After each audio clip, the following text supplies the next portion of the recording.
नमस्कार मित्रांनो, मराठी माणूस प्रदीप. थोडासा विषय महत्त्वाचा आहे, फार महत्त्वाचा आहे. ऐका जरा व्यवस्थित. तो एक पोरगा कोणतरी आहे, तुम्हाला माहिती असेल, तो फॉर्च्युनर वगैरे घेऊन फिरतो.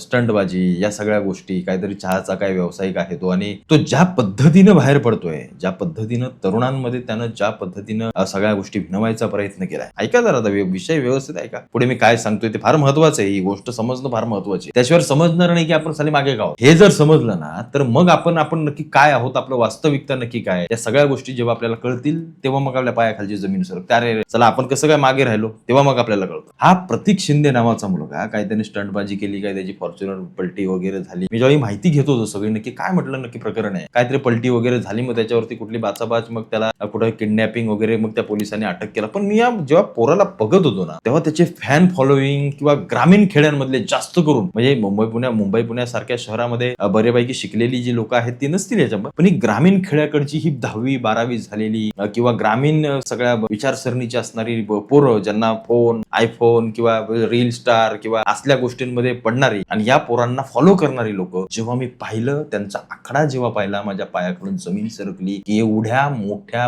प्रमाणामध्ये ग्रामीण खेड्याकडचा तरुण या लोकांपासून इन्फ्लुअन्स होतो, हे जेव्हा मला समजलं, तेव्हा मग मनामध्ये कुठेतरी पाल चुकली. खरोखर आपण बाकीच्यांना शिव्या देण्याच्या लायक आहोत का? हा पोरगा काय करतो, याच्याकडे पैसा असेल ते काय सुकून चहा की काय काढलाय आता, चहा वगैरे या सगळ्या धंद्यामध्ये आहे. चांगला धंदा करा, पोरांनो, धंदा करा, पण त्याचा उत्तमात नको. आपलं काय माहितीये का, आपण एखादी चहाची टपरी टाकली ना की आपला उत्तमात एवढा वाढतो ना मराठी माणसाचा, की काय साला बोलूच नका समोर, काय बोलायची हेच नाहीये. एवढ्या गाड्या घेऊन फिरणं, शो शायनिंग करणं, चैनी घालणं, दादा मामा साहेबांच्या मागे फिरणं, नको तसल्या फालतू गोष्टी करणं, पोरांना बिघडवणं, पोरांना इन्फ्लुअन्स करणं, या असल्या गोष्टी करणारे हे तुमच्या गळ्यातलं ताईत कसे काय होऊ शकतात, हा माझा एक साधा प्रश्न आहे. मग आपण या मारवाड्या, गुजरात्यांना, यांना त्यांना भैयांना बोलतोय ना, हे उन्माद करण्यासाठी इथं आलेले नाहीये, हे स्वतःचं अस्तित्व तयार करण्यासाठी इथं आले. त्यांच्या जवळ कितीही लाखोचा पैसा असला ना, तरी ते कधी दाखवणार नाहीत. ते फक्त ते इन्व्हेस्ट करतील, ते वाढवतील, प्रत्येक धंद्यात उतरतील, उद्योग धंद्याला मोठं कसं करायचं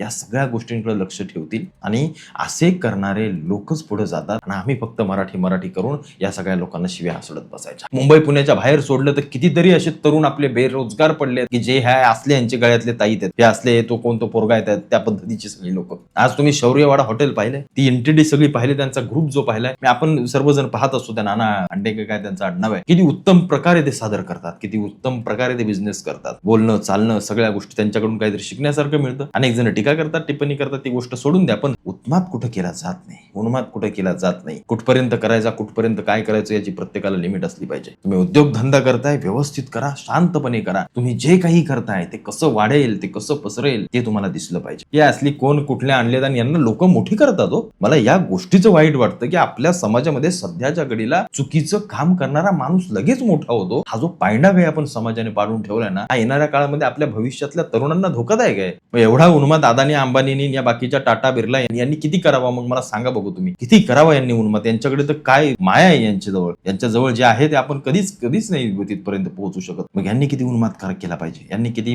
मास दाखवला पाहिजे, किती सगळ्या गोष्टी केल्या पाहिजे. दिसतात का कुठे सोन्याच्या साखळी घालून गाड्या फिरवतायत, कुठं रेला काढतायत, कुठे धिंगाणा करतायत, नको तसल्या गोष्टी करतायत? करा ना, चांगल्यासाठी काम करा, निश्चित चांगल्यासाठी काम करा. पण मी जेव्हा या अशा मुलासारख्या असंख्य मुलं आहेत, सोशल मीडियावरती असंख्य मुलं आहेत ज्यांचे 1-2 मिलियन फॉलोअर्स आहेत, आणि मी जेव्हा याचा अभ्यास केला, हे पाहिलं, तेव्हा ग्रामीण खेड्यातला तुमचा 10वीच्या नंतरचा जो काही तरुण आहे, ज्याच्या हातामध्ये फोन आणि सोशल मीडिया येतोय, तो यांना सहसा फॉलो करतोय, आणि ही सगळी लोक किंवा ही सगळे तरुण यांना इन्फ्लुअन्स होत आहेत आणि यांच्या मागून पळत सुटतायत. त्यांना असं वाटतंय की अरे बापरे, याने केवढं मोठं यश संपादन केलं, केवढा मोठा बिझनेसमॅन झाला, चायचे टपऱ्या खोलून. आपला मराठी माणूस का मागे, तुम्हाला माहिती आहे ना? आपल्याला आपली जर 100 रुपये कमवायची जर आपली ऐपत असेल ना, आपल्याला अचानकपणे 1000 रुपये मिळाले की मग त्या 900 रुपयांचा जो उन्माद आपल्या डोक्यात जातो ना, मग काय विचारू नका साला. म्हणजे असं तुम्ही अनेक जण तुमच्या आजूबाजूला पाहत असाल, अनेक जण, आज गुजराती, मारवाडी असो, ही बाकी सगळी लोक ज्या प्रकारे त्यांनी चैन बनवले स्वतःची, ते कधी दाखवत नाहीत, कधी बाहेर येत नाहीत. त्यांचा धंदा पिढ्यानपिढ्या चालवत बसतात. हे पारशी लोक तुम्ही बघितले तर केवढा छोटा समुदाय, जैन लोक किती छोटा समुदाय, म्हणजे 1-1.5 कोटी काहीतरी अख्ख्या जैन धर्माची लोकसंख्या आहे, पण एवढी सगळी लोक 50% या देशाच्या जीडीपी मध्ये स्वतःचा वाटा देतात, भर टाकतात. याचा अर्थ विचार करा त्यांच्याजवळ किती पैसा असेल. तुम्ही विचारही करू शकत नाही एवढा पैसा त्यांच्याजवळ आहे, पण कधीही ती लोक उन्माद करत नाहीत. का? ते गाड्या घेऊ शकत नाहीत. हे काय 55 लाखाची काय 50 लाखाची फॉर्च्युनर घेतायत, काय पलटी करतायत, नको तसल्या गोष्टी. हा ठीक आहे, तुमच्याजवळ पैसा आहे, पण मराठी मुलं, मराठी माणसं कशा पद्धतीने त्या पैशाला वाया घालवतात किंवा कशा पद्धतीने त्याला मार्ग निर्माण करून देतात हे कळणं फार महत्वाचं आहे. हे कळलं नाही ना आपल्याला तर आपण काही कितीही कमवू द्या, आपण भिकारी ते भिकारीच राहणार. मग ही अवस्था आपली आहे. कधी कधी राग येतो या सगळ्या गोष्टी बोलताना, कधी कधी वाईट वाटतं या सगळ्या गोष्टी बोलताना की आम्ही नक्की करतोय काय. आपला मराठी तरुण एक तर राजकारणामध्ये इन्फ्लुएन्स होणं, दुसरी गोष्ट म्हणजे गाड्या घेणं, नुसत्या भाईगिरी करणं, या सगळ्या गोष्टींमध्ये पडलेला स्वतःचा एम्पायर उभं करणारे आहेत. मराठी लोक आहेत, चांगली निश्चित आहेत, आणि त्यांचा आदर्श आपण घेतला पाहिजे. हेच मी तुम्हाला सांगण्यासाठी हा व्हिडिओ बनवला की आदर्श कोणाचा घ्यायचा आहे हे तुम्हाला समजलं पाहिजे, तुम्हाला लक्षात आलं पाहिजे की जो खरा कष्टाळू आहे, जो खरा मेहनत करणारा माणूस आहे त्यांचा आदर्श घ्या. जो शांतपणे काम करतो, जो खरोखर मेहनत करतोय त्यांना मोठं करा. या अशी हुल्लडबाजी करणारे, नको असल्या फालतूगिरी करणारे या सगळ्या लोकांना बाजूला ठेका करून टाका. नको त्यांना मोठं करू नका. आज महाराष्ट्रामधलं चित्र बऱ्यापैकी चांगलं बदलतंय. मराठी उद्योजक निर्माण होतात, मराठी लोक